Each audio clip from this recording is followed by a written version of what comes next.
haunted graveyard. Spooky, I guess.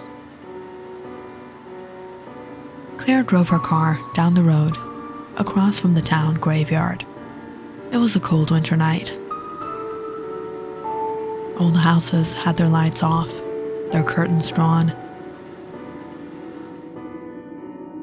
The occasional charm out on the porch to ward off evil spirits. People avoided this road at all costs, especially at this time. Apparently, all sorts of strange things happened here after nightfall. Spirits of the deceased roamed the graveyard. But the rumors never bothered Claire. She didn't believe in the supernatural.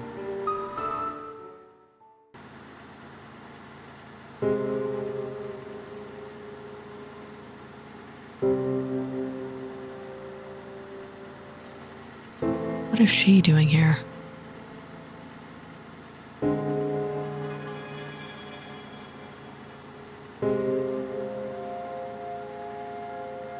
Is she asking for a lift? Claire stopped the car and decided to offer the girl a ride. There might not have been any ghosts here, but it was still dangerous in the middle of the night.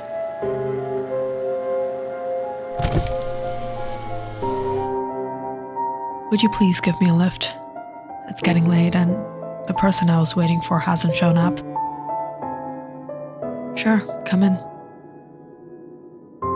The young woman walked around the car and took her seat next to Claire.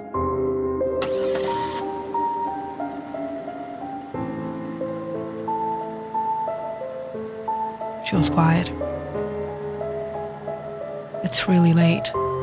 Don't you think it's a little unsafe at this time? Weren't you afraid? Afraid?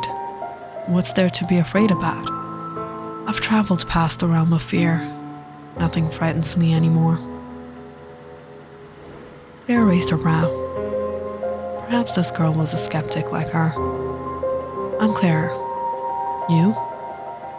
Vanessa Jacobs. The name seemed familiar to Claire. Had she seen her somewhere before? So where will I drop you? I'll let you know. After a distance of heading straight down the road, Claire broke the silence and asked, "So what brought you here in the middle of the night, at the graveyard?" I was hoping my family members would visit me, but they haven't visited me in a while, so I thought I would visit them.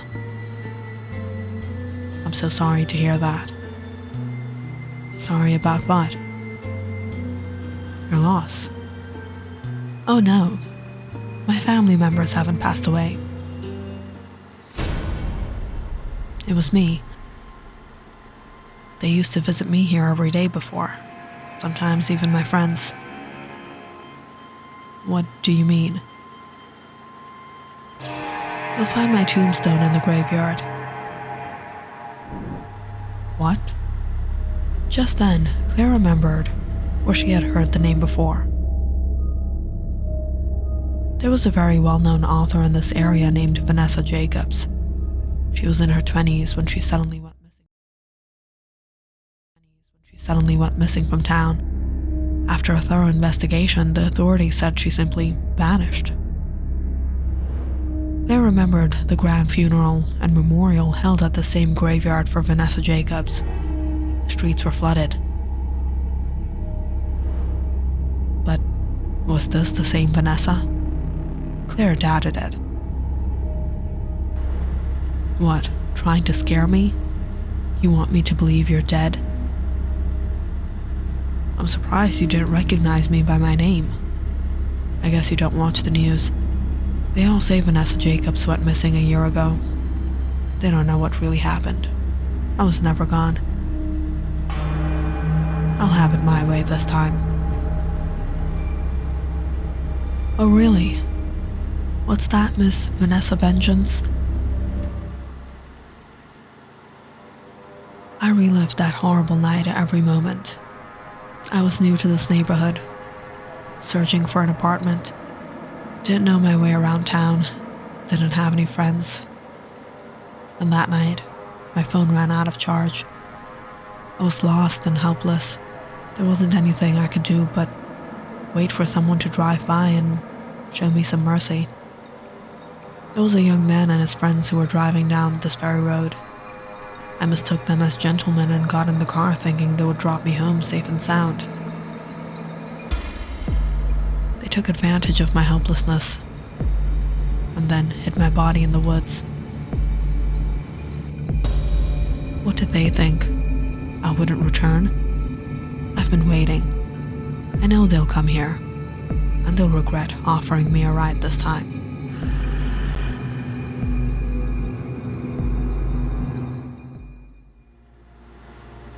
When Vanessa finished her story, Claire took a quick glance at her. Vanessa looked serious, but Claire was still not convinced. I thought I would help a young woman, but you sound suspicious. Is this how you steal people's cars? By scaring them off? I've heard there's an auto thief out on the loose. Are you her? There's much about the world you living people don't understand. I didn't either. Perhaps that's why the living suffer greatly. Living people? I'm sure you're living as well. Ghosts don't exist. How much longer are you going to pull this act? Claire gave a friendly tap on Vanessa's hand, but as soon as she got a touch of Vanessa's skin, she was thundered. Vanessa was icy cold. Vanessa noticed that Claire seemed a little taken aback at her touch. She said, "It's funny. All people in this area talk about me, but you choose not to believe me when I'm sitting right in front of you. There's a world beyond the one you see. Sometimes we show ourselves to you, but most of us choose to remain unseen." Claire began to slow down the car. "Right, this has gone on quite long enough. I think you should get off." Vanessa smiled. "Why? Have I scared you? I don't mean any harm. After all, you're not the one I'm searching for." Claire rolled her eyes.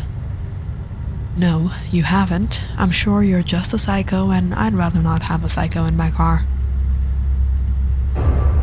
"Have you heard it's not a good idea to upset the dead? They don't appreciate it. They might come back to haunt you."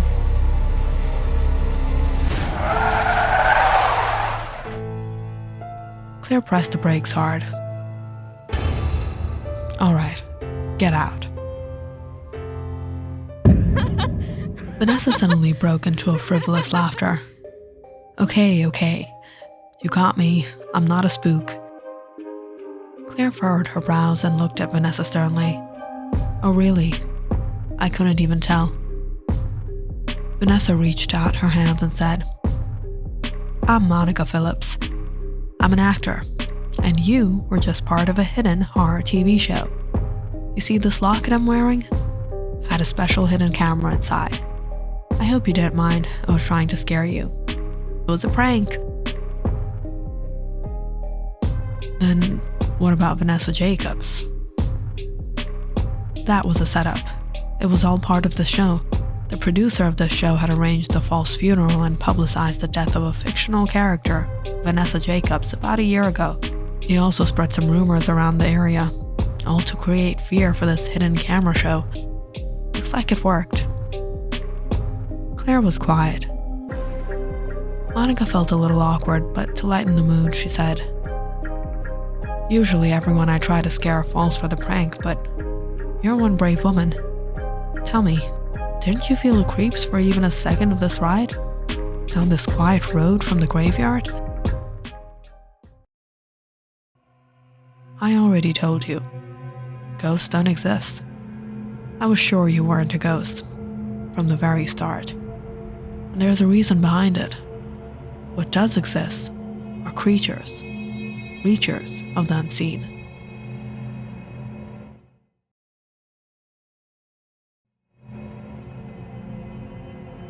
What?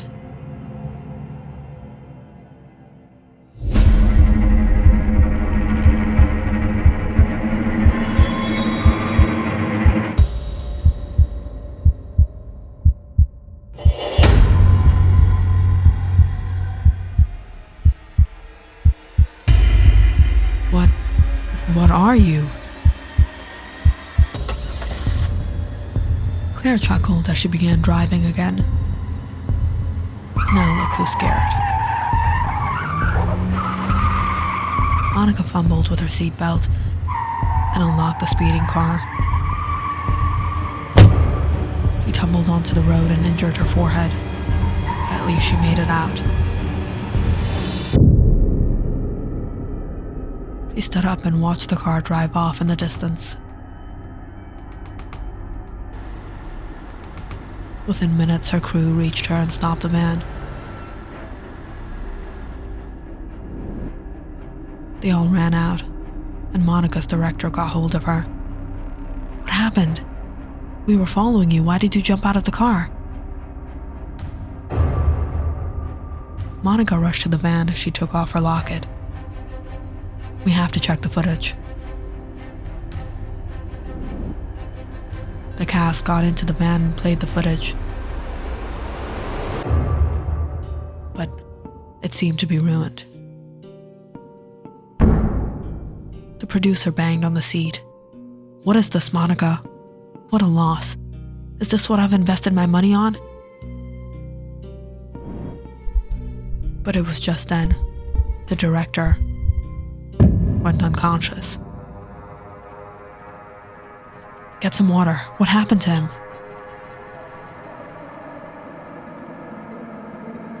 Monica fast-forwarded and played the last portion of the video.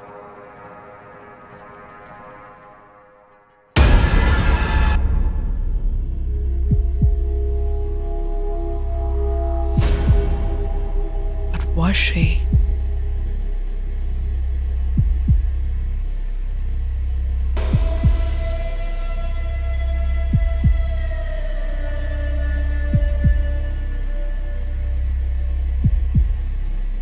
If you enjoyed this story, please like and subscribe to my channel and share this video with your friends and family.